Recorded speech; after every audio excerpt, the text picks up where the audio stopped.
mulutmu adalah nerakamu. Saudaraku, Rasulullah Sallallahu Alaihi Wasallam bersabda bahwa keselamatan manusia tergantung pada kemampuannya dalam menjaga lisan, keselamatan manusia tergantung pada kemampuannya menjaga lisan. Hr. Al-Bukhari, sebab lisan diibaratkan pisau yang apabila salah menggunakannya akan melukai banyak orang. Pada zaman era digital seperti sekarang ini, ketajaman lisan kadang juga mewujud dalam aktivitas di media sosial melalui status-status yang ditulis. Sudah semestinya, sebagai umat Islam membuat status di media sosial yang tak menyinggung orang lain. Seperti yang dialami Imam Besar Habib Rizik belakangan ini, ia dibully, dicaci maki, difitnah macam-macam. Ada orang yang mengatakan Habib Rizik bukan orang suci.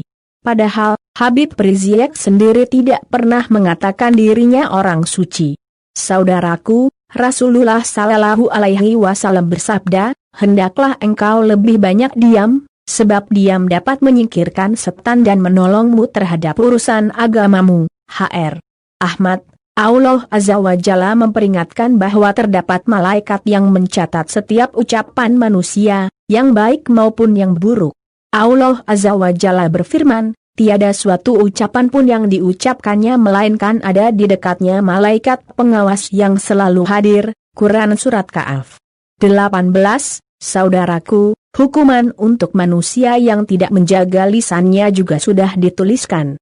Dalam riwayat Muslim disebutkan, sesungguhnya seorang hamba mengucapkan kalimat tanpa dipikirkan terlebih dahulu, dan karenanya dia terjatuh ke dalam neraka sejauh antara timur dan barat. Hr. Muslim nomor 2988, Allah Azza wa Jalla berfirman, hai orang-orang yang beriman, bertakwalah kamu sekalian kepada Allah dan katakanlah perkataan yang benar, niscaya Allah memperbaiki amalan-amalanmu dan mengampuni dosa-dosamu. Barang siapa mentaati Allah dan Rasul-Nya, maka sesungguhnya ia telah mendapat kemenangan yang besar. Quran Surat Al-Ahzab 70-71. Dalam ayat lain disebutkan, hai orang-orang yang beriman, jauhilah kebanyakan berprasangka, karena sesungguhnya sebagian tindakan berprasangka itu adalah dosa. Janganlah kamu mencari-cari kesalahan orang lain dan janganlah kamu sebahagian kamu menggunjing sebahagian yang lain. Sukakah salah seorang di antara kamu memakan daging saudaranya yang sudah mati? Tentu kamu merasa jijik kepadanya. Dan bertakwalah kepada Allah. Sesungguhnya Allah Maha Penerima Taubat lagi Maha Penyayang. Quran Surat Al-Hujurat 12. Saudaraku, Allah Azza wa Jalla juga berfirman, dan sesungguhnya kami telah menciptakan manusia dan mengetahui apa yang dibisikkan oleh hatinya, dan kami lebih dekat kepadanya daripada urat lehernya, yaitu, ketika dua orang malaikat mencatat amal perbuatannya, seorang duduk di sebelah kanan dan yang lain duduk di sebelah kiri. Tiada suatu ucapan pun yang diucapkannya melainkan di dekatnya malaikat pengawas yang selalu hadir. Quran Surat Kahf 16-18. Begitu juga firman Allah Azza wa Jalla, dan orang-orang yang menyakiti orang-orang mukmin dan mukminat tanpa kesalahan yang mereka perbuat, maka sesungguhnya mereka telah memikul kebohongan dan dosa yang nyata. Quran Surat Al-Ahzab 58. Saudaraku, dalam kitab Sahih Muslim hadits nomor 2589 disebutkan 2 diriwayatkan dari Abu Hurairah bahwa Rasulullah Sallallahu Alaihi Wasallam pernah bertanya kepada para sahabat, tahukah kalian apa itu ghibah? Para sahabat menjawab, Allah dan Rasul-Nya yang lebih mengetahui.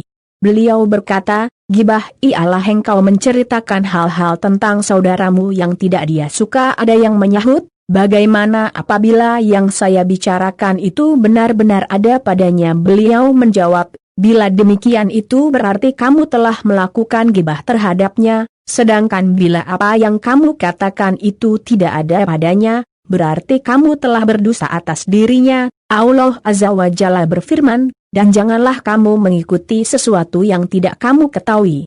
Sesungguhnya pendengaran, penglihatan dan hati, semuanya itu akan dimintai pertanggungjawaban. Quran Surat Al-Isra 36. Saudaraku, Rasulullah Sallallahu Alaihi Wasallam bersabda, sesungguhnya Allah meridai kalian pada 3 perkara dan membenci kalian pada 3 pula. Allah meridai kalian bila kalian hanya menyembah Allah semata dan tidak mempersekutukannya serta berpegang teguh pada tali agama Allah seluruhnya, dan janganlah kalian berpecah belah. Dan Allah membenci kalian bila kalian suka kila wakala, berkata tanpa berdasar, banyak bertanya yang tidak berfaedah, serta menyia-nyiakan harta. Hadis riwayat Abu Hurairah radhiyallahu anhu. Rasulullah Sallallahu Alaihi Wasallam juga bersabda, ada seorang laki-laki yang bertanya kepada Rasulullah Sallallahu Alaihi Wasallam, siapakah orang Muslim yang paling baik? Beliau menjawab, seseorang yang orang-orang Muslim yang lain selamat dari gangguan lisan dan tangannya. HR Muslim, nomor 64. Saudaraku, pengaruh tangan tidak seluas pengaruh lisan. Walaupun begitu, tangan bisa juga mempunyai pengaruh yang luas sebagaimana lisan, yaitu melalui tulisan. Dan pengaruh tulisan juga tidak kalah hebatnya dengan pengaruh tulisan. Oleh karena itu, dalam sebuah SYA Insinyur disebutkan, aku menulis dan aku yakin pada saat aku menulisnya tanganku akan lenyap, namun tulisan tanganku akan abadi bila tanganku menulis kebaikan, kan diganjar setimpal jika tanganku menulis kejelekan, tinggal menunggu balasan. Saudaraku, Rasulullah Sallallahu Alaihi Wasallam bersabda, barang siapa yang beriman kepada Allah dan hari akhir maka hendaknya dia berkata yang baik atau diam. HR Al-Bukhari, nomor 6474. Imam Nawawi berkomentar tentang hadits ini ketika menjelaskan hadits Sarbain. Beliau menjelaskan, Imam Syafi'i menjelaskan bahwa maksud hadits ini adalah apabila seseorang hendak berkata hendaklah ia berpikir terlebih dahulu. Jika diperkirakan perkataannya tidak akan membawa mudarat, maka silahkan dia berbicara. Akan tetapi, jika diperkirakan perkataannya itu akan membawa mudarat atau ragu apakah membawa mudarat atau tidak, maka hendaknya dia tidak usah berbicara. Sebagian ulama berkata, seandainya kalian yang membelikan kertas untuk para malaikat yang mencatat amal kalian, niscaya kalian akan lebih banyak diam.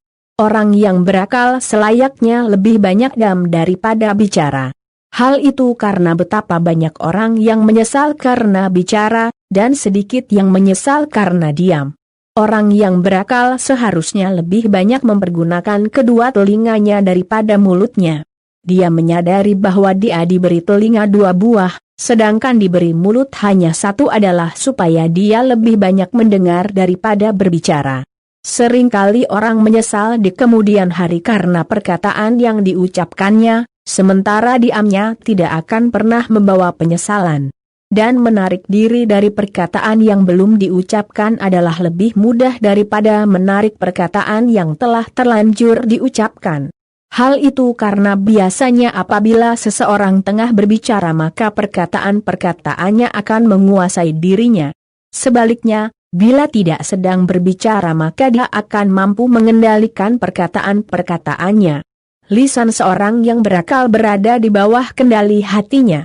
Ketika dia hendak berbicara, maka dia akan bertanya terlebih dahulu kepada hatinya. Apabila perkataan tersebut bermanfaat bagi dirinya, maka dia akan berbicara, tetapi apabila tidak bermanfaat, maka dia akan diam. Adapun orang yang bodoh, hatinya berada di bawah kendali lisannya. Dia akan berbicara apa saja yang ingin diucapkan oleh lisannya. Seseorang yang tidak bisa menjaga lidahnya berarti tidak paham terhadap agamanya. Rasulullah Sallallahu Alaihi Wasallam bersabda, sesungguhnya seorang hamba yang mengucapkan suatu perkataan yang tidak dipikirkan apa dampak-dampaknya akan membuatnya terjerumus ke dalam neraka yang dalamnya lebih jauh dari jarak timur dengan barat. HR Bukhari nomor 6477 dan Muslim nomor 2988. Masalah ini disebutkan pula di akhir hadits yang berisi wasiat Nabi kepada Muaz yang diriwayatkan oleh At-Tirmizi nomor 2616 yang sekaligus dia komentari sebagai hadits yang hasan sahih. Dalam hadits tersebut Rasulullah bersabda, Bukankah tidak ada yang menjerumuskan orang ke dalam neraka selain buah lisannya? Perkataan Nabi di atas adalah sebagai jawaban atas pertanyaan Muaz, wahai Nabi Allah, apakah kita kelak akan dihisap atas apa yang kita katakan? Al-Hafiz Ibnu Rajab mengomentari hadits ini dalam kitab Jami' al-Ulum wa al-Hikam, II-147, yang dimaksud dengan buah lisannya adalah balasan dan siksaan dari perkataan-perkataannya yang haram. Sesungguhnya setiap orang yang hidup di dunia sedang menanam kebaikan atau keburukan dengan perkataan dan amal perbuatannya. Kemudian pada hari kiamat kelak dia akan menuai apa yang dia tanam. Barang siapa yang menanam sesuatu yang baik dari ucapannya maupun perbuatan, maka dia akan menunai kemuliaan. Sebaliknya, barang siapa yang menanam sesuatu yang jelek dari ucapan maupun perbuatan maka kelak akan menuai penyesalan. Beliau juga berkata dalam kitab yang sama, hal ini menunjukkan bahwa menjaga lisan merupakan pangkal segala kebaikan. Dan barang siapa yang mampu menguasai lisannya maka sesungguhnya dia telah mampu menguasai dan mengatur semua urusannya. Kemudian beliau menukil perkataan Yunus bin Ubaid. Seseorang yang menganggap bahwa lisannya bisa membawa bencana sering saya dapati baik amalan-amalannya. Diriwayatkan bahwa Yahya bin Abi Katsir pernah berkata, seseorang yang baik perkataannya dapat aku lihat dari amal-amal perbuatannya, dan orang yang jelek perkataannya pun dapat aku lihat dari amal-amal perbuatannya. Rasulullah Shallallahu Alaihi Wasallam bersabda, tahukah kalian siapa orang yang bangkrut?